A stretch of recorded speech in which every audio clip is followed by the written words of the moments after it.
I wasn't invited. Not this year. Not the year before. Not for the last 10. The email arrived on a Tuesday subject line, cheerful, desperate to sound warm. Harper Family Retreat 2025. RSVP by Friday. It wasn't meant for me. I knew that before I clicked, but I clicked anyway. Everyone was there. Melissa, of course, her husband, both kids. Aunt Diane from Charleston. Uncle Frank still wearing that ridiculous baseball cap in every photo. Even Cousin Emily, who once stole my prom dress and denied it with a straight face. But not me. Not even a typo version of me. No Laura. No Lauren. Just air where I should have been. That kind of exclusion doesn't shout. It hums quiet, constant, like a fridge running in the background until one day the silence reminds you it's gone. I sat in my office in San Diego, surrounded by glass deadlines and degrees, a corner view I fought hard to earn, but the room felt cold in a way California sun couldn't fix. I looked at the email again, then at my name missing like it had never belonged. I almost closed the laptop. Almost. But something made me open a new tab. I typed in the name of the lakehouse where the retreat had always been held. A sprawling, cedar-shingled house on the Michigan coast. Wraparound porch, fairy lights. The last place I saw my father laugh before his stroke made it hard. And there it was. A new listing. Not for rent, for sale. No group text. No call. Not even a heads up. Just so you know, I read every line. Price lowered seller-motivated deed under review. I recognized the agent. Same woman who handled my grandmother's property. And just like that, I felt the air shift. They were getting rid of it. Quietly. Like they got rid of me like I was just another memory to unload. But I wasn't angry. Not yet. I closed the tab, turned to the bookshelf behind me. There it was. The smooth lake stone, the one my father gave me at 9. "You think in currents, Lauren?" he said. "Don't ever let them make you small." That's when the idea began. They'd erased my name from every invitation, but I still remembered how to sign one. The thing about being erased is no one ever tells you it's happening. It starts slow. One missed call. One family photo posted without you. One seat left empty at a dinner table where no one bothers to ask where you are. At first, I tried. I sent Christmas gifts, joined the group thread when it still had my name on it, flew back for Thanksgiving even when the flight cost more than my rent. I offered to help with Mom's mortgage when Melissa's boys needed new braces. I did what youngest daughters are supposed to do: show up, stay quiet, be useful. But useful only lasts so long. Melissa always had the spotlight. She was warm, photogenic, loud in a way people called charming. She hosted baby showers with signature cocktails, designed matching t-shirts for reunions, once called me from a craft store just to ask if I liked navy or sage for the lakehouse table settings. I said, "I don't think I'm coming that year." She said, "That's okay, Lauren, we'll save you a plate." But no one did.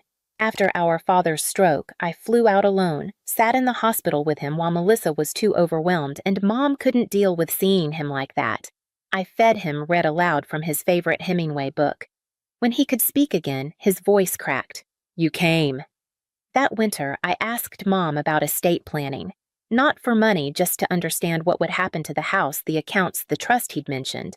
She smiled tightly, said, "Melissa and I have it covered. Don't worry your pretty head." I stopped asking. The last time I tried to visit the family lake house, the spare key wasn't under the mat anymore. Melissa said they'd changed the locks after a break-in, but I hadn't heard about any break-in. I started skipping holidays. I sent cards that never got replies. I stopped correcting them when they called me busy or distant on social media posts. One day, Mom posted a throwback photo of Melissa and Dad sitting by the lake, the sunset behind them. I remember that photo. I took it. I was right there, off frame. She cropped me out. That was the year I stopped sending gifts, but I didn't stop watching. Charleston, my old neighbor now working as a paralegal, still looped me in quietly, sent screenshots. Snippets, email threads I'd been deleted from. "They think you disappeared," she said once. "But you've just been listening." I wasn't gone. I was waiting. And sometimes the people who forget you the fastest are the ones most afraid of what happens when you come back. I didn't buy the house out of revenge. I bought it because I was done pretending my absence was a glitch. The listing had been live for 13 days quiet. No big announcement, no family group text, just a quiet for sale link buried in a real estate newsletter I almost deleted. The house wasn't even listed under the Harper name anymore. It had been moved to an LLC, something Melissa likely set up after Dad passed a shell structure to make things clean. I knew that language. I lived in corporate strategy. I'd seen that trick 100 times. But I wasn't mad. I was methodical. I printed the documents called a friend in property law, scheduled a call with Charleston that same night. She ran a title search in under 10 minutes and found something we hadn't expected, a clause in the trust tied directly to me. Dad's original trust had a fallback clause. If the estate fell into delinquency, missed tax filings, lapsed insurance, lack of disclosure, the secondary beneficiary, me, had full claim to title reassignment. The taxes had lapsed, so had the insurance. It wasn't even negligence. It was laziness, arrogance. Melissa and Mom probably assumed the house could sit there half-used, half-claimed until they figured out what to do with it.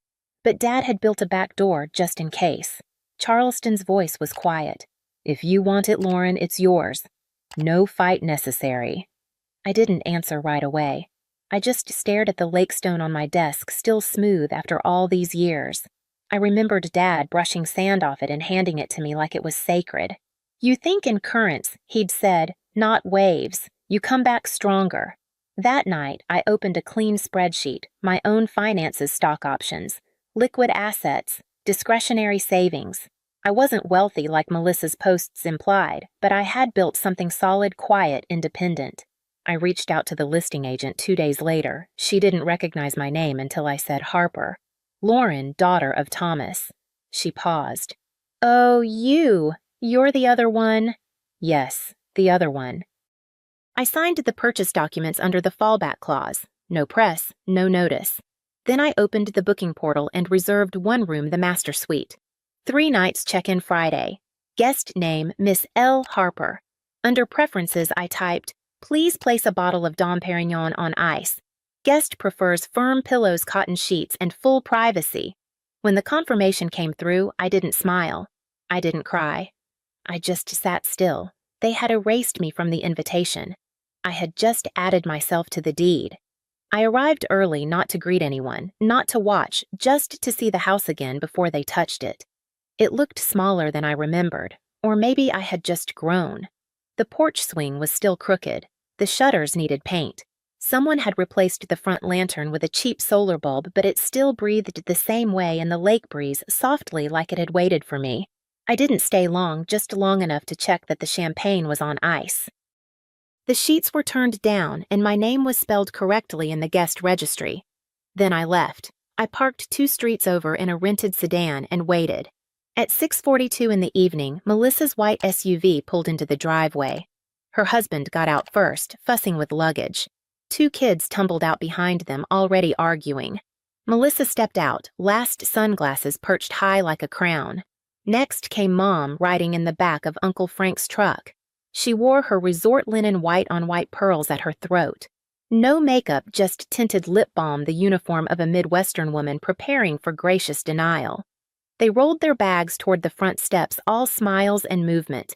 I could hear laughter, vague instructions. Melissa led the way to reception, and then everything stopped. The front desk clerk, a young woman with a pixie cut and an apologetic smile, said the words like reading a weather report. "I'm sorry I don't have any of your names listed on the guest reservation." "Are you with Miss Lauren Harper's party?" Melissa blinked. "I'm sorry, whose party?" "Miss Lauren Harper. She has the full reservation." The name hit like glass on tile. There was a silence, not the kind that waits for someone to speak, but the kind that rearranges the room. I stepped out of the car, then, not for drama, just because it was time. My heels clicked against the tile floor as I walked in calm and certain. I didn't look at Melissa. I didn't need to. "I can clarify," I said to the clerk. "I'm Miss Harper. The deed finalized 2 weeks ago." Melissa turned her face tight. "You bought the house?" "Yes." Mom's voice was soft, confused. "But why would you do this?" I looked at her. Not angry, not cold, just finished. Because I was never invited, but I was never gone. Melissa stepped forward, arms stiff. You think this is funny? You think hijacking our family trip proves something? No, I said. It settles something. I handed my ID to the clerk. Anyone not on my guest list should be politely escorted, but don't be harsh, I added almost gently. They're family. The clerk hesitated, then nodded. Behind me, no one spoke. Not Melissa, not Mom, not Uncle Frank. The silence did the work for me. Let them explain it to each other. Let them say my name. Now they left the front desk without a word. No shouting, no storming off, just stiff shoulders and silence that trailed behind them like smoke. I didn't follow. I didn't need to. They knew now. That was enough. Or so I thought.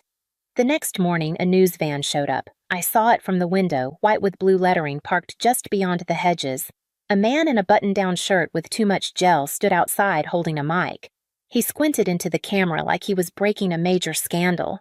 I didn't open the door, but the moment the segment aired, my phone lit up like a fire alarm. Texts, emails, a voicemail from an old coworker I hadn't spoken to in years. Is this true? Did you really take your family's house through a legal loophole while your dad was sick? The headline read, Daughter uses trust clause to oust family from generational property. They made me sound like a predator in heels. The story quoted a close family source who claimed my father was in cognitive decline and manipulated into signing over his legacy. No name, but I didn't need one. Melissa had always known how to weaponize other people's sympathy. I sat with it, didn't cry, didn't type a statement. Instead, I called Charleston. Time, I asked. She didn't need more context. I'll send the file in 15. What she sent was meticulous, organized, dated screenshots of texts between Melissa and Mom. Messages that read, Don't worry, Lauren's not coming again. She makes everything about herself. She's too busy proving something to care about family. Don't feel bad excluding her. She's used to it. There were audio files, too. One from a speakerphone call caught mid-lunch, Melissa's voice sharp and clear. Lauren was always too fragile to survive in this family. Let her rot in her condo. We're better off. But the most important file was the video shot 2 summers ago. My father sat on the back porch legs, wrapped in a blanket, holding a chipped mug. I sat beside him, just out of frame. His voice was soft but steady. I want Lauren to have this place, he said. Melissa makes things loud, but Lauren makes things last. I hadn't watched it since the day we recorded it. I'd saved it for moments like this. The next morning, I uploaded everything to a secure drive, sent the link only to one reporter I trusted, someone who'd written a piece years ago on eldercare abuse and inheritance conflict. No captions, no commentary, just a message. This is the full story. Decide what matters. It didn't go viral. It didn't need to. By afternoon, the original headline was pulled. The station issued a quiet correction. My inbox slowed. So did the messages. That night, Charleston texted me 2 words. They're quiet. And then a third. You ready? I looked out the window at the lake, black and endless under the moonlight. Yes. The courthouse smelled like dust and disinfectant. I arrived early. No entourage, no lawyer in an expensive suit, just me. A navy dress my grandmother once called steel-willed blue, and a folder tucked tight beneath my arm. Inside that folder was everything they didn't expect to surface.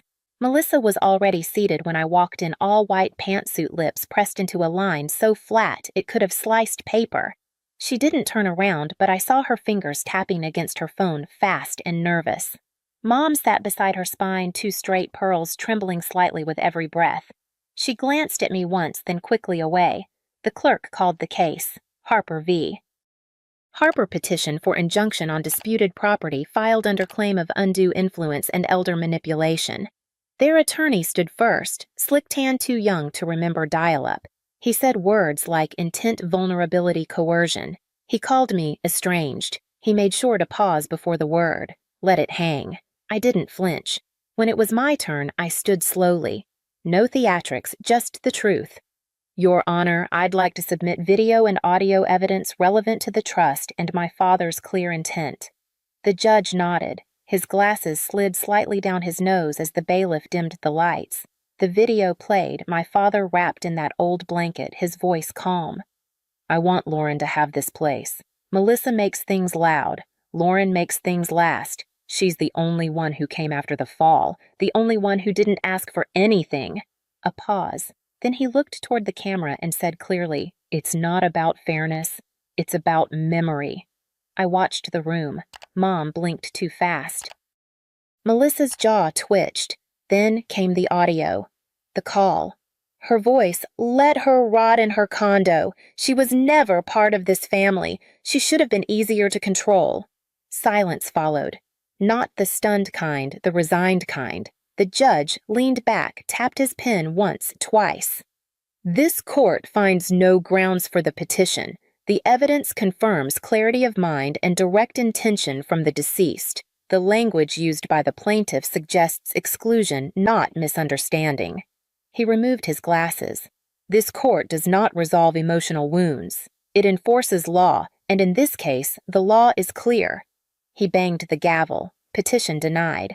Melissa stood fists clenched but still. Mom remained seated, eyes glassy but dry. I gathered my folder and walked out without looking back. On the steps outside, reporters waited. One mic slipped forward, half a question hanging in the wind. Do you have anything you'd like to say to your family? I paused, just long enough. No, I said. I said it already. I just used quieter words. And I kept walking. The house was quiet when I returned. No suitcases on the porch, no voices bouncing off the walls, just the hum of the lake and the faint rattle of wind through the loose shutters. Inside, it looked the same, but lighter, like something had been drained from the rooms. Noise, maybe, or denial. I didn't touch anything at first. I walked through, slowly touched the wood grain on the banister, smoothed the corner of the rug in the hallway, let the silence tell me what stayed and what had left. In the office room, once my father's, then grandma's, I opened the bottom drawer of the old desk, the one they never emptied. Inside was the wind chime we'd made together. Lake stones strung on fishing line, blue thread frayed knots loose my 9-year-old handwriting still faint on one of the larger stones, LH. I sat on the floor, legs crossed like a child, and began untangling. I didn't fix it to make it pretty. I fixed it because some things don't need to be perfect to still matter. When Charleston arrived, she brought wine and paper towels. You didn't think I'd let you claim victory without cleaning windows, did you? She smiled. We worked in silence, two women scrubbing away more than dust, scrubbing years of dismissal of being the footnotes in someone else's story. At sunset, I hung the wind chime outside the kitchen window. It caught the breeze like it remembered how to dance. Later, as we sat on the porch, Charleston asked, "What now?" I looked out toward the horizon. They said I left, that I drifted, but I didn't go anywhere. I paused. They just chose not to see me. We didn't toast. We didn't celebrate. We just sat there, two glasses in hand, watching the lake move like breath.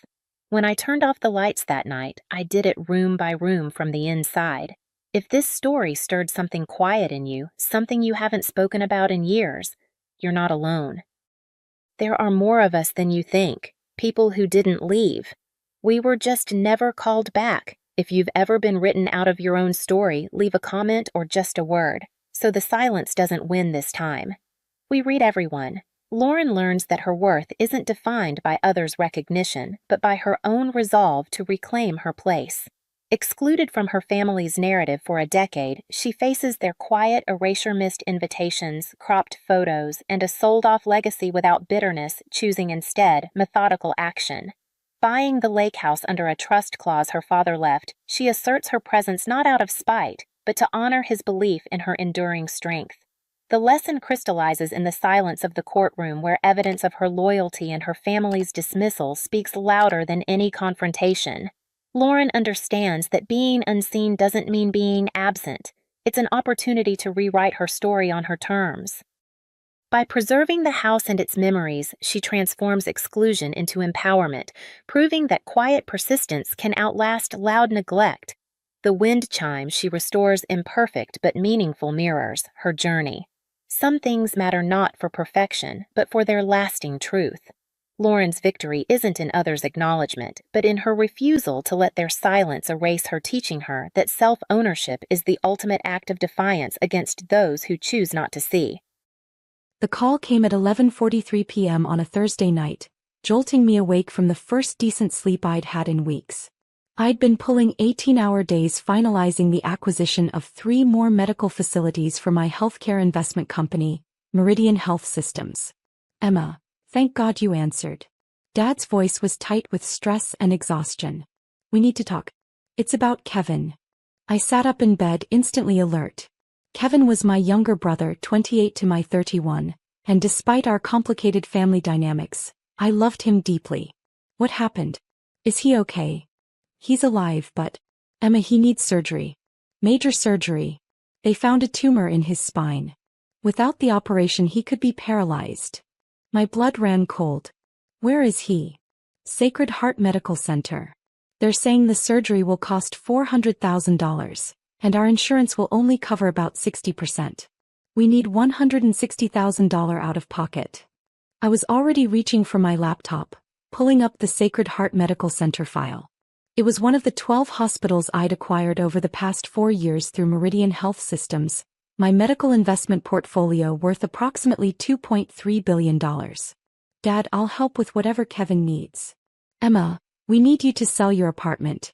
I know it's a lot to ask, but family comes first. Kevin's life is more important than your living situation.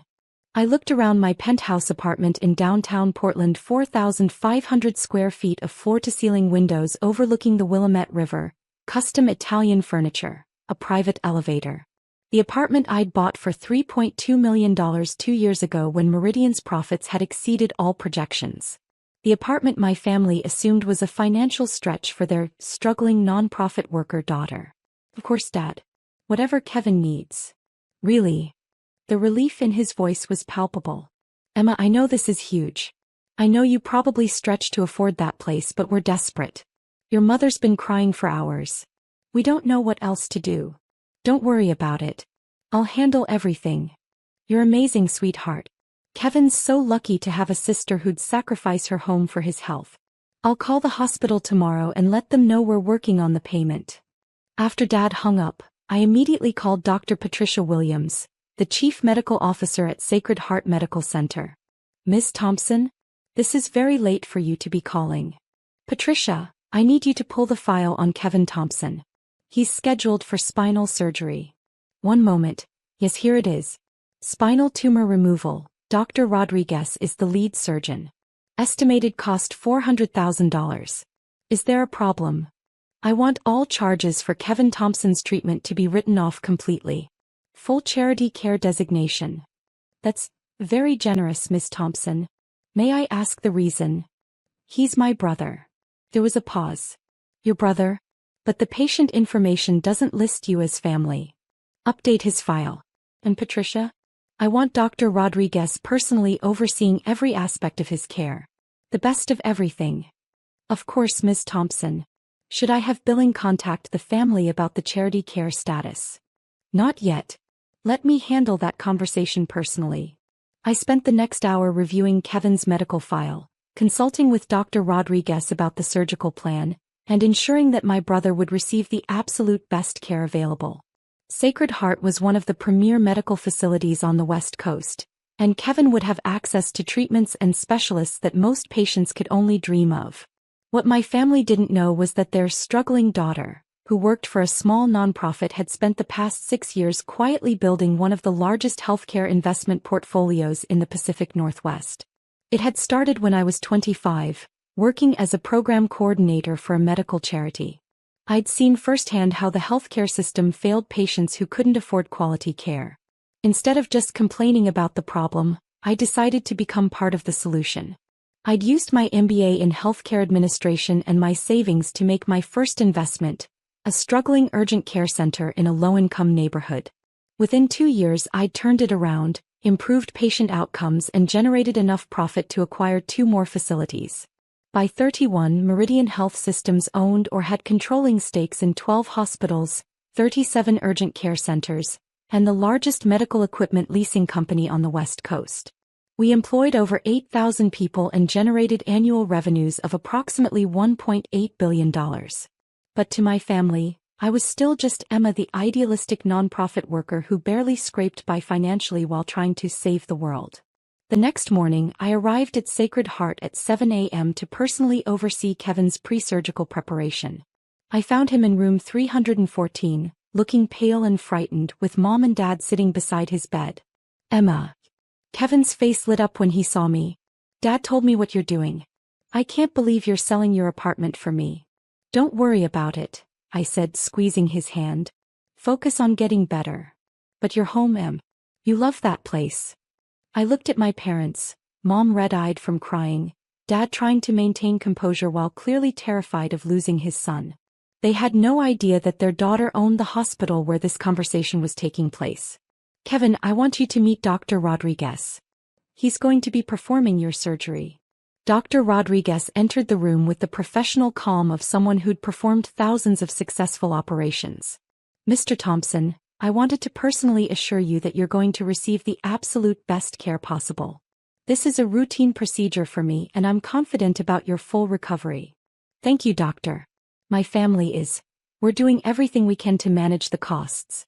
Actually, Dr. Rodriguez glanced at me, there's been a development with your billing. The hospital's financial services department needs to speak with your family. Right on cue, Patricia Williams appeared in the doorway. Mr. and Mrs. Thompson? I'm Dr. Williams, Chief Medical Officer. I have some news about your son's medical expenses. Dad stood up immediately. We're working on the payment. Our daughter is selling her apartment to help us cover the costs. That won't be necessary. Sacred Heart has decided to provide full charity care for Kevin's treatment. All costs will be covered completely. The room went silent. I don't understand, Mom said slowly. Charity care? But we don't qualify. We're not indigent. Sometimes, Patricia said carefully, the hospital receives special designations for certain patients. Kevin's case has been flagged for full coverage. Dad looked confused. Flagged by whom? By the hospital's primary stakeholder, Patricia replied. Someone who has a personal interest in ensuring Kevin receives the best possible care. Who? We don't know anyone with that kind of influence. Patricia looked at me and I nodded slightly.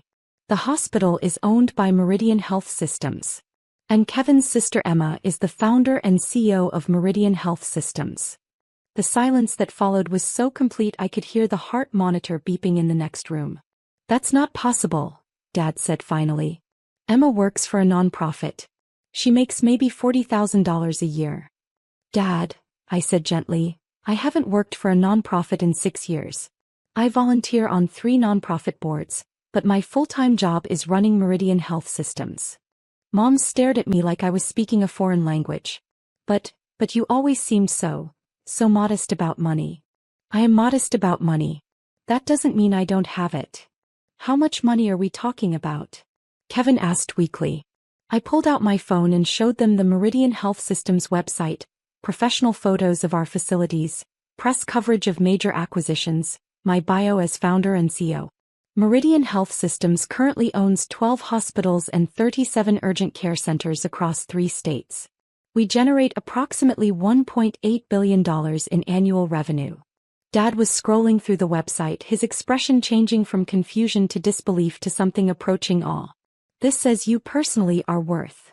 This says your net worth is estimated at $400 million. That's probably conservative. It doesn't include my private equity investments or real estate holdings.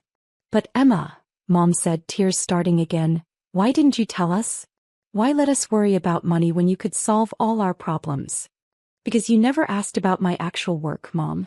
Every time I tried to share my business achievements, the conversation got redirected to when I was going to settle down, get married, give you grandchildren. We were just concerned about your future. My future was fine. Better than fine. While you were worrying about my life choices, I was building one of the most successful healthcare investment companies in the country. Dr. Rodriguez cleared his throat. I should mention that Kevin will be receiving some additional benefits from this arrangement. Our VIP medical suite, private nursing staff, and access to experimental treatments that aren't typically covered by insurance. VIP suite? Kevin looked overwhelmed. The penthouse level, I said. Private room, concierge service, gourmet meals. You'll recover in style. Emma, I don't understand any of this. You're really worth $400 million. Closer to $500 million as of last quarter's valuation. But Kevin, that's not what matters. What matters is that you're going to be okay. But your apartment. I'm not selling my apartment. I bought it with cash 2 years ago. It's maybe 0.1% of my total net worth. Dad looked like he was having trouble processing everything. You paid cash for a $3.2 million penthouse. Dad, last month I bought a medical equipment company for $180 million. The apartment was a minor purchase. Why didn't you tell us? Mom asked again. Because every time I mentioned business success, you found ways to minimize it or change the subject. Remember last Christmas when I tried to tell you about acquiring Summit Medical Group? Mom looked embarrassed. You said something about buying a medical facility. A $90 million acquisition that expanded our network into Washington state. But you interrupted to ask if I'd met any nice doctors I might want to date. We were just trying to show interest in your personal life. My personal life was fine. My professional life was extraordinary. But you never asked about the professional side because you'd already decided it wasn't as important as settling down. Kevin's surgery was scheduled for 2 p.m. As they wheeled him into the operating room, he squeezed my hand. When I wake up, will you tell me about your company? Really tell me? I want to understand what you've built. I'd love that, Kevin. The surgery took 4 hours. Dr. Rodriguez found me in the VIP family waiting area afterward. Perfect success, he said with a smile. Complete tumor removal, no complications. Kevin should have full mobility and no lasting effects. Thank you, doctor. Miss Thompson, can I ask you something? In all my years practicing medicine, I've never seen someone build a healthcare empire quite like yours. What drives you? I looked around the waiting area, at the comfortable furniture, the coffee service, the peaceful environment designed to help families through medical crises. I saw how the healthcare system failed people who couldn't afford quality care. I decided to build something better, facilities that provide excellent care while remaining financially sustainable. And the business success? The business success allows us to reinvest in better equipment, higher staff salaries, and charity care for patients who need it. Profit isn't the goal, it's the tool that lets us achieve the real goal. When Kevin woke up in his VIP suite 6 hours later, the first thing he saw was his family gathered around his bed. But now they were looking at me with something I'd never seen before, not just love, but respect and genuine curiosity about my achievements. How are you feeling? I asked. Good, really good. Will you tell me about your hospitals now? For the next hour, I shared stories about the facilities I'd acquired and improved, the thousands of employees whose jobs I'd saved or created, the patients who'd received life-saving care because of the systems I'd built. You've saved lives, Kevin said softly. Thousands of them. We have good doctors and nurses. I just make sure they have the resources they need to do their best work. Dad cleared his throat. Emma, I owe you an apology. A huge one. For what specifically? For assuming you were struggling financially just because you don't flaunt your wealth. For trying to solve your problems instead of asking about your achievements. For 31 years of underestimating my own daughter. And for not realizing, Mom added, that our little girl had become one of the most successful businesswomen in the country while we worried about whether she'd ever find a husband. I felt tears in my eyes for the first time in years. I didn't build this for recognition from you, but it means everything that you're finally interested in understanding it. Can you teach us? Kevin asked. About healthcare, about business, about what you do every day? I'd love to. 3 months later, Kevin had made a complete recovery and was back to his job as a physical therapist. But more importantly, our family had transformed into something I'd never experienced before. People who were genuinely interested in each other's real lives and achievements. Kevin started volunteering at one of our charity clinics. Mom joined the board of the Meridian Foundation, our nonprofit arm that provided free healthcare to underserved communities. Dad, an accountant, began helping with financial consulting for small medical practices we were considering acquiring.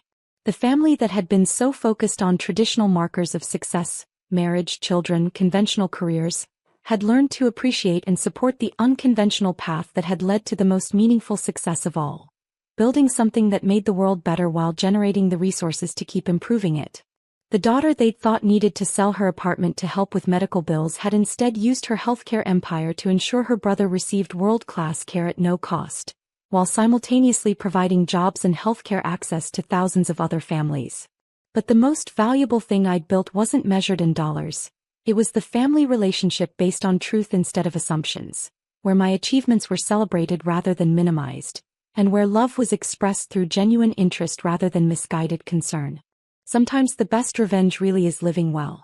But sometimes, if you're very fortunate, living well becomes the foundation for healing relationships and showing others that success comes in many forms, and that assumptions about achievement can blind us to the extraordinary accomplishments happening right in front of us.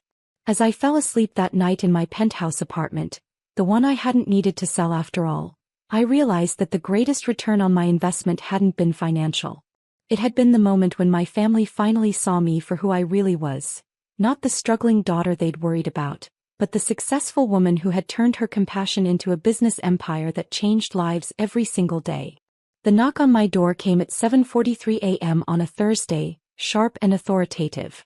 I was in my home office reviewing acquisition reports for my real estate portfolio when I heard Dad's voice through the door. "Emma, we need to talk. Open up." I set down my coffee and walked to the front door of my apartment, already knowing this wasn't going to be a pleasant conversation. My parents had been increasingly frustrated with me over the past few months, ever since I'd stopped pretending that my freelance marketing work was anything more than a cover story. I opened the door to find both my parents standing in the hallway, Mom clutching a manila envelope and Dad wearing the expression he'd perfected during his 30 years as a high school principal. "Good morning," I said. "Emma, we need to discuss your living situation," Dad said without preamble, brushing past me into my apartment. Mom followed, her face a mixture of disappointment and determination. "Honey, this is very difficult for us." I closed the door and turned to face them. "What's going on?" Dad pulled a document from the envelope Mom was holding. "These are eviction papers. You're 3 months behind on rent and we can't continue to subsidize your lifestyle." I took the papers and read through them carefully. Standard eviction notice for non-payment of rent. 3 months behind as stated. Total amount due, $4,200. "You're right," I said calmly. Both my parents looked surprised by my reaction. "You're not going to argue?" Mom asked. "About what?" "The papers are accurate." What they didn't know was that I hadn't been paying rent to them because I'd been paying it to myself. Last week I'd completed the purchase of the entire building through one of my holding companies. The previous landlord, Mr. Patterson, had been eager to sell after managing the property for 15 years. My parents were now my tenants, though they didn't know it yet. "Emma," Dad continued, "your mother and I have been more than patient. We've let you live here for practically nothing, hoping you'd get your act together and find a stable career. Instead of that computer nonsense," Mom added helpfully. The computer nonsense was actually Meridian Digital, a marketing automation company that generated $73 million in annual revenue and employed 180 people across 3 states. But my parents saw it as me playing around on the internet, instead of getting what Dad called a real job with benefits. "We love you," Mom said, tears starting to form in her eyes, "but enabling you isn't helping you grow up." I looked around my apartment, the same space I'd been living in for 4 years while building my business empire. My parents had no idea that their struggling daughter had just purchased not only this building, but 6 others in the downtown area. "So what happens now?" I asked. "You have 30 days to find somewhere else to live," Dad said firmly. "We should have done this years ago. And if I can't find another place? Then you'll have to move back home with us until you figure out your life." Move back home. At 28 with a net worth of $47 million, they wanted me to move back into my childhood bedroom because they thought I couldn't afford my own rent. "I understand," I said. Dad looked relieved that I wasn't fighting the decision. "Emma, this is for your own good. Sometimes people need a push to reach their potential." "You're probably right." Mom stepped forward and hugged me. "We're not abandoning you, sweetheart. We're trying to help you become independent." Independent. If only they knew that I'd been financially independent since I was 24, and that I'd been quietly helping them with their own financial struggles for the past 2 years. The property taxes they thought they'd caught up on through good budgeting? That was me paying them through a shell company. The lucky break they'd gotten on their car repairs last year? Also me anonymously covering the costs. Can I ask you something? I said as they were preparing to leave. Of course, Mom said. When was the last time either of you asked me how my business was really doing? Dad frowned. Emma, we've talked about your computer work plenty of times. When have you asked about my revenue, my growth projections, my client base, my employee count? Because those aren't real metrics for freelance work, Dad said dismissively. You can't build a career on Instagram posts and website design. I almost laughed. Instagram posts and website design. Dad had no idea that my company had just signed a $12 million contract with a Fortune 100 retailer to automate their entire customer acquisition process. So you've never been curious about the specifics of what I do? Honey, Mom said gently, we know you try hard, but at some point you need to face reality. What reality is that? That you're 28 years old, living in a subsidized apartment, with no savings and no stable income. I looked at my parents, these people who had raised me and loved me, and completely failed to see what I'd become. Hey, I said. I'll start looking for a new place. After they left, I sat in my kitchen and called my property manager, James Rodriguez. James, it's Emma. I need you to prepare some paperwork. What kind of paperwork? Eviction notices for Thomas and Linda Carter, Unit 4B at Riverside Gardens. There was a pause. Emma, those are your parents. I'm aware. You want me to evict your own parents? I want you to prepare standard eviction notices for tenants who are habitually late with rent payments and have been disruptive to building management. This was technically true. My parents had been late with their rent 7 times in the past 18 months, and they'd complained to the previous landlord constantly about building maintenance, other tenants, and neighborhood noise levels. What's the grounds for eviction? Lease violations. Noise complaints from other tenants. And they've been subletting part of their apartment without permission. This was also true. My Uncle Mike had been staying in their spare bedroom for 6 months, paying them cash that they'd never reported to the landlord. Emma, are you sure about this? James, they just served me eviction papers because they think I can't afford to pay my own rent. I think it's time they learned what actual property management looks like. When do you want the notices delivered? Tomorrow morning. 8 a.m. sharp. The next morning I was in my office reviewing quarterly reports when James called. The notices have been delivered, he said. How did they react? Your father answered the door. He seemed confused at first, then angry. He kept saying there must be some mistake. Did you explain the grounds for eviction? I tried to, but he demanded to speak to the building owner. What did you tell him? That the owner prefers to handle tenant communications through property management. Good. Emma, your mother was crying. Are you sure you want to do this to them? I looked out my office window at the city skyline, at the buildings I'd helped develop and the businesses I'd helped grow. James, my parents just tried to evict me because they think I'm a failure. They're about to learn that their failure daughter owns their building. And then what? Then we'll see if they're more interested in having a relationship with me or with maintaining their assumptions about me. At 9:15 a.m. my phone rang. Dad. Emma. Something insane is happening. What's wrong, Dad? We got eviction papers this morning. Some property management company is claiming we violated our lease. That sounds serious. It's ridiculous. We've been model tenants for 8 years. There must be some mistake. What are the grounds for eviction? Late rent payments, noise complaints, and unauthorized subletting. But Emma, we've only been late a few times and Uncle Mike isn't subletting. He's just staying with us temporarily. Temporarily for 6 months? How did you know it's been 6 months? I realized I'd revealed more than I intended. Lucky guess. What are you going to do? We're going to fight this. I called a lawyer and he says we have rights as tenants. Probably a good idea to get legal advice. Emma, can you believe this timing? We just had to evict you yesterday and now we're getting evicted ourselves. Ironic. The property management company says the new building owner is taking a harder line on lease violations.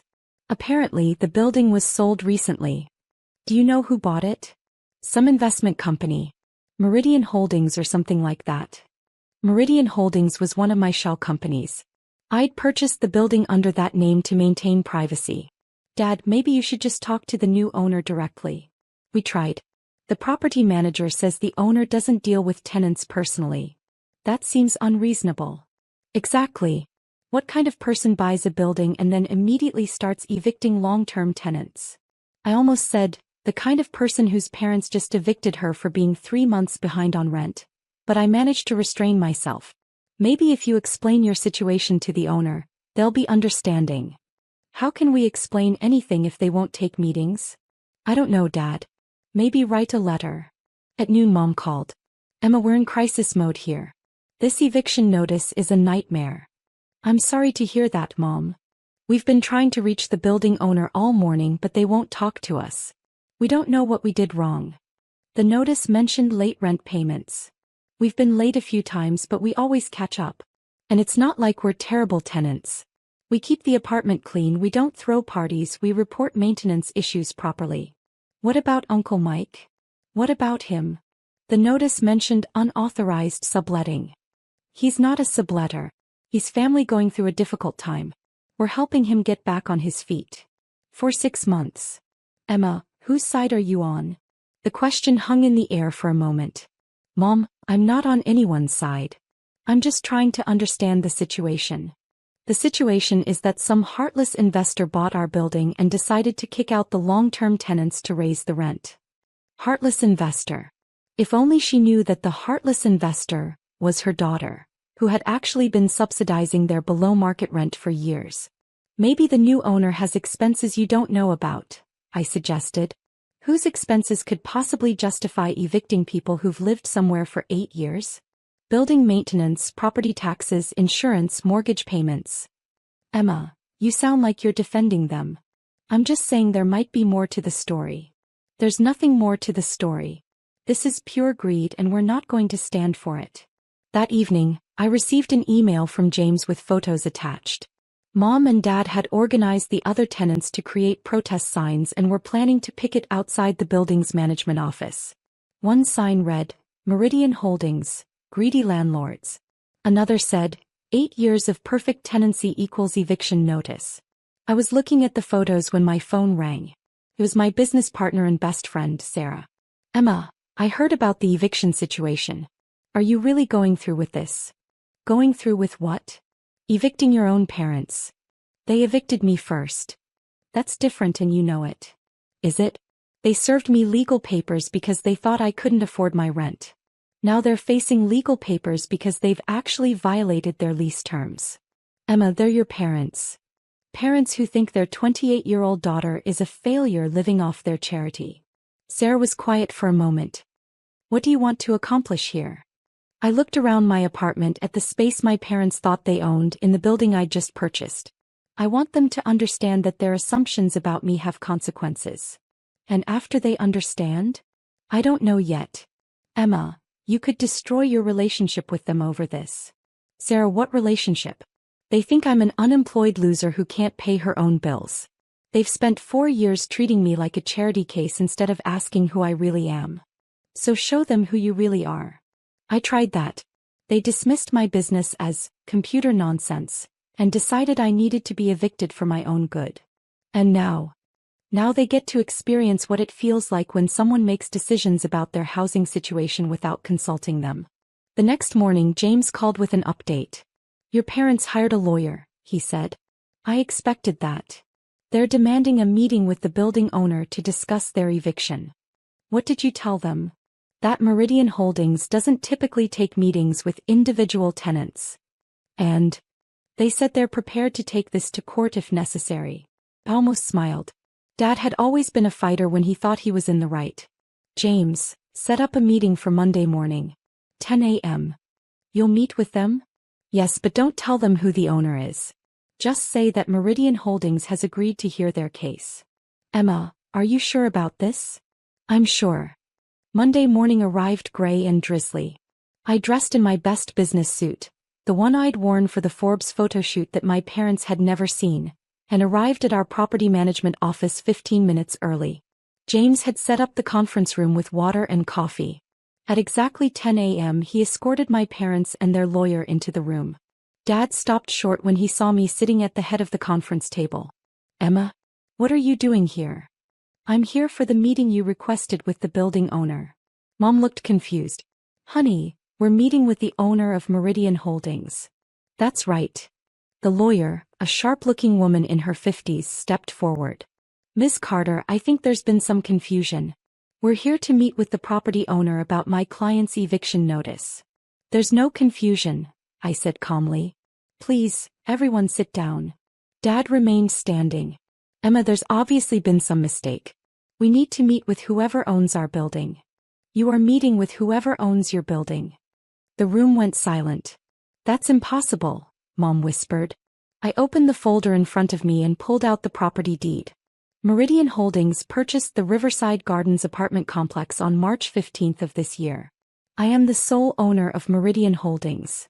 Dad sank into a chair. "You own our building?" "I own your building, Mom, and Dad's building, and 6 others in this neighborhood." "But you're 3 months behind on rent," Mom said weakly. "I'm 3 months behind on rent because I've been paying rent to myself since I bought the building, and it seemed unnecessarily complicated to process those payments." The lawyer was looking back and forth between us like she was watching a tennis match.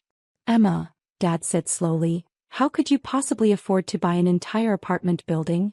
I pulled out my phone and opened my banking app, then slid it across the table. $47 million, the lawyer read aloud. "Liquid assets," I clarified. "The property holdings are separate." Mom was staring at the phone like it was a foreign object. "Emma, this can't be real." "It's real, Mom. My computer nonsense company generated $73 million in revenue last year." $73 million? Dad's voice cracked. "We're expanding into artificial intelligence and machine learning. I have meetings with Google and Microsoft scheduled for next month." The silence stretched uncomfortably long. "So," the lawyer finally said, "about the eviction notice." I looked at my parents, these people who had raised me and loved me and completely misjudged what I'd become. "The eviction notice stands," I said. "Emma." Mom gasped. "Unless," I continued, "the tenants in question can demonstrate that they've learned something from this experience." "What kind of demonstration?" Dad asked quietly. "An acknowledgement that making assumptions about people without bothering to learn the facts has consequences." "We know you're successful now," Mom said. "Do you? Or are you just processing the shock of finding out your failure daughter owns your building?" Dad leaned forward. "Emma, what do you want us to say?" "I want you to tell me what you've learned." "We've learned that we don't know our daughter as well as we thought we did. And that we made assumptions about your life without asking you about your reality." "What else?" Mom spoke up. "We've learned that trying to evict someone for not meeting our expectations is complicated." "How so?" "Because the person you're evicting might be the person who actually has the power in the situation." I looked at them both, these flawed human people who had just received the shock of their lives. "The eviction notice is rescinded," I said finally. "Really?" Mom started crying with relief. "But there are new lease terms." "What kind of terms?" the lawyer asked. "First, no more complaints to building management unless there are genuine safety issues. Second, Uncle Mike needs to be added to the lease officially or find other housing arrangements. Third, rent is now due on the 1st of the month with no grace period. And fourth," Dad asked, "Sunday dinner once a month. Here in my apartment, where we talk honestly about our lives without anyone making assumptions about anyone else's situation." Dad stood up and walked around the table to where I was sitting. "Emma, I'm proud of you. Not just for your success but for teaching us something we clearly needed to learn." "What's that?" "That love means paying attention to who people actually are instead of who we think they should be." As I hugged my parents in the conference room of the building I owned, I realized that sometimes the most valuable property you can acquire isn't real estate. Sometimes it's the real relationship with the people you love, built on a foundation of truth instead of assumptions. The eviction notice had been rescinded, but the education was permanent.